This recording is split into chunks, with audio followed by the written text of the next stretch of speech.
மக்கள் கட்சியின் ஆர்ப்பாட்டம். மேகதாதுவில் அணை கட்டுவதை கர்நாடக அரசு கைவிட வேண்டும்.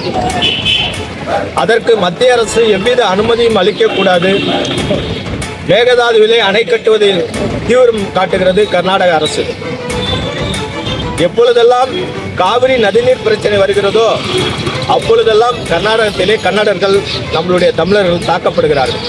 ஆனால் தமிழகத்திலே கன்னடர்கள் ஒருபோதும் தாக்கப்படுவது இல்லை.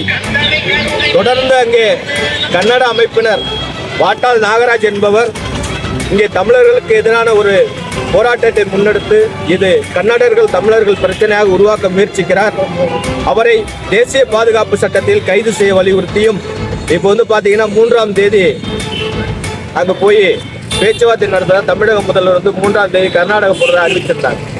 அதுக்கு முன்னாடியே இங்கே தமிழக முதல்வருடைய படத்தை அவமதித்து அங்கே ரெகலையில் ஈடுபட்டிருக்காங்க. இது குறித்து கர்நாடக அரசு வாட்டாள் நாகராஜ் மீது எந்தவித நடவடிக்கை எடுக்கலை. இப்போ அங்கே உள்ள பதட்டத்தின் காரணமாக தமிழ்நாடு முதலமைச்சரை போகக்கூடிய அந்த தேதியை தள்ளி வைக்கப்பட்டிருக்கு. இப்போ TK சிவகுமார் அவருடைய அரசை மத்திய அரசு டிஸ்மிஸ் செய்யணும். காங்கிரஸ் அரசு இப்போ தமிழகத்திலே காங்கிரஸ் ஒரு நிலைப்பாடு, கர்நாடகத்திலே ஒரு நிலைப்பாடு எடுக்கிறது. காங்கிரசுடைய இரட்டை நிலைப்பாட்டை தோற்கடிக்க வேண்டும் என்றுதான் இன்றைய தினம் இந்த ஆர்ப்பாட்டத்தை இங்கே நடத்தியிருக்கிறோம். காவிரி மேலாண்மை வாரியம் கொடுத்த உத்தரவின்படி தமிழகத்திற்கு உரிய நீரை உடனடியாக அவர்கள் வழங்க வேண்டும். இல்லை என்றால் தொடர்ந்து இந்து மக்கள் கட்சி சார்பிலே நாங்கள் தொடர்ந்து போராட்டம் நடத்துவோம். தமிழக டெல்டா மக்களுடைய விவசாயத்தின் நலன் கருதி இந்த ஆர்ப்பாட்டமானது இங்கே நடந்து கொண்டிருக்கிறது என்பதை இந்து மக்கள் கட்சி சார்பிலே காந்தி பூங்காவில் இந்த ஆர்ப்பாட்டத்தை நடத்தி கொண்டிருக்கிறோம். கர்நாடக அரசு உடனடியாக வாட்டாள் நாகராஜை தேசிய பாதுகாப்பு சட்டத்தில் கைது செய்ய வேண்டும். தமிழகத்திற்கு உரிய நீரை உடனடியாக வழங்க வேண்டும். நம்மது காவிரி நம்மது என்று கர்நாடகர்கள் சொல்கிறார்கள்.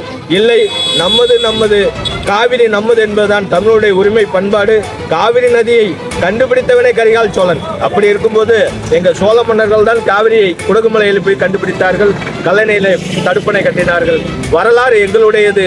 அதை அவர்கள் பறிக்க பார்த்தால் ஒருபோதும் நாங்கள் ஒத்துக்கொள்ள மாட்டோம். காவிரிக்கான உரிமைகள் எப்பொழுதெல்லாம் பறிக்கப்படுகிறதோ அப்பொழுதெல்லாம் இந்து மக்கள் கட்சி களத்தில் நின்று போராடும் என்பதை தெரிவித்துக் கொள்கிறேன்.